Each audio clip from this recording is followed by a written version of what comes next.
অনেকে আছে ক্ষমা করতে চায় না, কঠিন হৃদয়, পাথরের মতো শক্ত হৃদয়, মাফ করতে চায় না কাউরে। উনি আবার মুনাজাতে বসলে আল্লাহ আল্লাহ আমারে মাফ করো, আল্লাহ আমারে ক্ষমা করো, কাঁদতে কাঁদতে বুক ভাসায়। উনি ক্ষমা চায়, মাগার উনি কাউরে ক্ষমা করে না। এরকম ডাকাত আছে না নাই? চিন্তা করছেন? উনি ক্ষমা চায় আল্লাহর কাছে, কিন্তু উনি ক্ষমা করে না। প্রিয় ভাইরা, ক্ষমা করুন। যে ক্ষমা করে সে ক্ষমা পায়।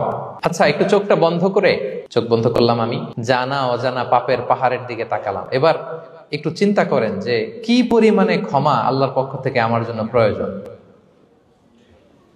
চিন্তা করেছেন? এবার চোখ খুলুন, পাপের পাহাড়ের দিকে একটু তাকান। আপনার জানা অজানা যে পাপের পাহাড়, তাকান এবং ভাবুন এগুলোর জন্য কি পরিমাণে ক্ষমা আল্লাহর পক্ষ থেকে আপনার দরকার, প্রয়োজন। সেই প্রয়োজনের তাগিদে হলেও ক্ষমা করুন। খেয়াল রাখবেন, যে ক্ষমা করে সে ক্ষমা পায়, যে অন্যকে ক্ষমা করে না সে ক্ষমা পায় না।